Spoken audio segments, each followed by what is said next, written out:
The Golden Goose.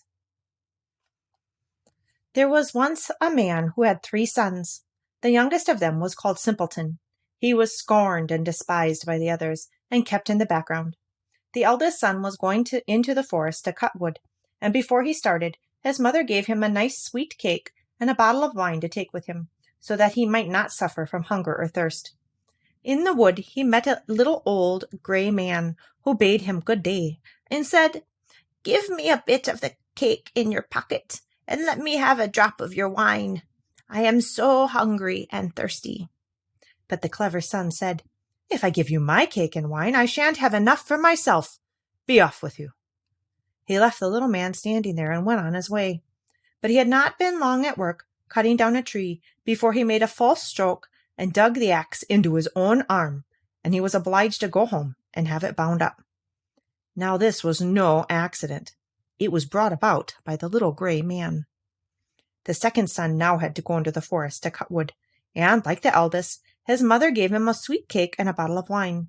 In the same way the little gray man met him and asked for a piece of his cake and a drop of his wine, but the second son made the same sensible answer.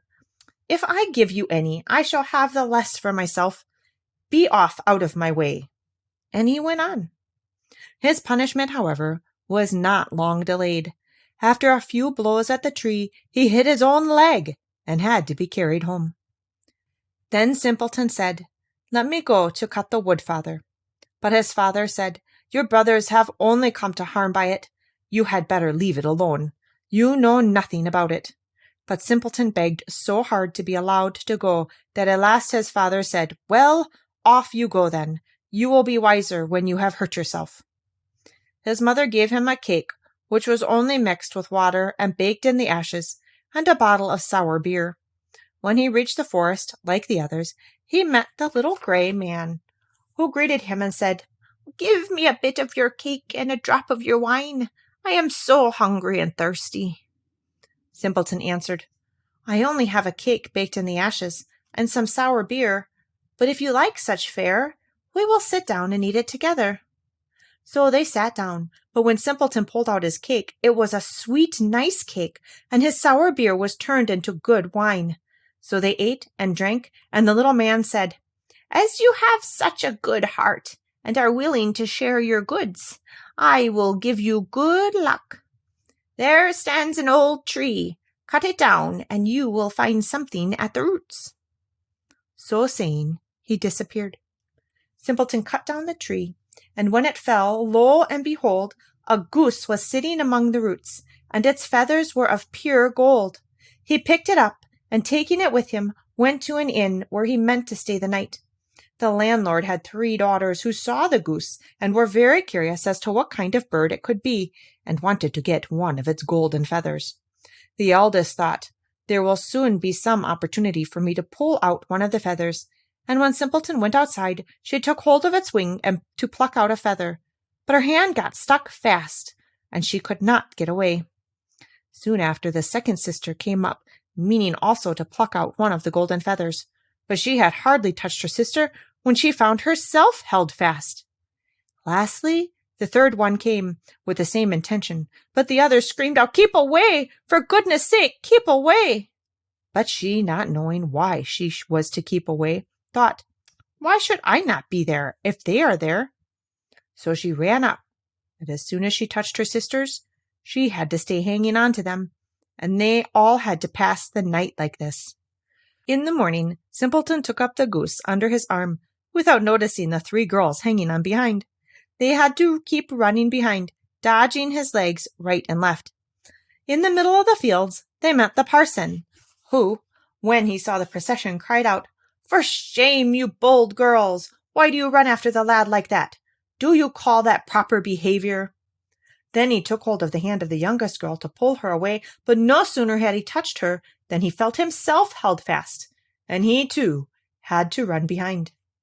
Soon after, the sexton came up, and seeing his master, the parson, treading on the heels of the 3 girls, cried out in amazement, "Hallo, your reverence! Whither away so fast? Don't forget that we have a christening." So saying, he plucked the parson by the sleeve, and soon found that he could not get away. As this party of 5, one behind the other, tramped on, 2 peasants came along the road carrying their hoes. The parson called them and asked them to set the sexton and himself free, but as soon as ever they touched the sexton, they were held fast. So now there were 7 people running behind Simpleton and his goose.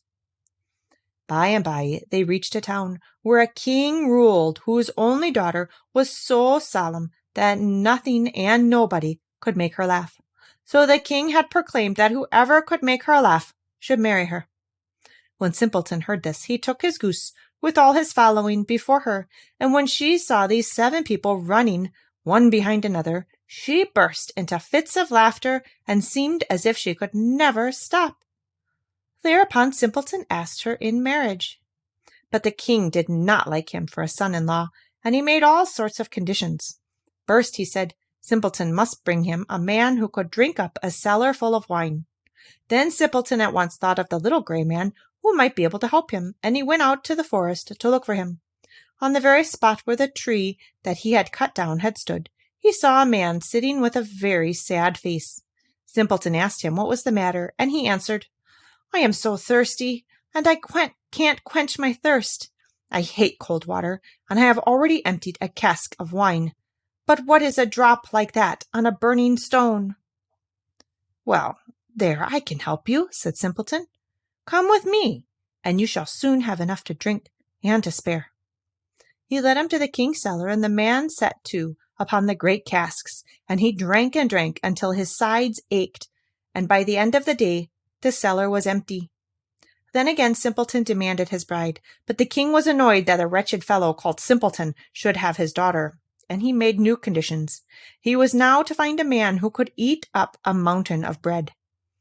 Simpleton did not reflect long, but went straight to the forest, and there in the self-same place sat a man tightening a strap round his body, and making a very miserable face. He said, I have eaten up a whole oven full of rolls, but what is the good of that when anyone is as hungry as I am? I am never satisfied. I have to tighten my belt every day if I am not to die of hunger. The simpleton was delighted and said, Well, get up and come with me. You shall have enough to eat.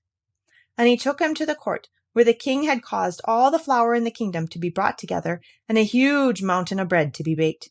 The man from the forest sat down before it and began to eat, and at the end of the day the whole mountain had disappeared. Now for the third time Simpleton asked for his bride, but again the king tried to find an excuse and demanded a ship which could sail on land as well as at sea. As soon as you sail up in it, you shall have my daughter, he said. Simpleton went straight to the forest, and there sat the little gray man to whom he had given his cake. The little man said, I have eaten and drunk for you, and now I will give you the ship too. I do it all because you were merciful to me. Then he gave him the ship which could sail on land as well as at sea, and when the king saw it, he could no longer withhold his daughter. The marriage was celebrated, and at the king's death, the simpleton inherited the kingdom and lived long and happily with his wife.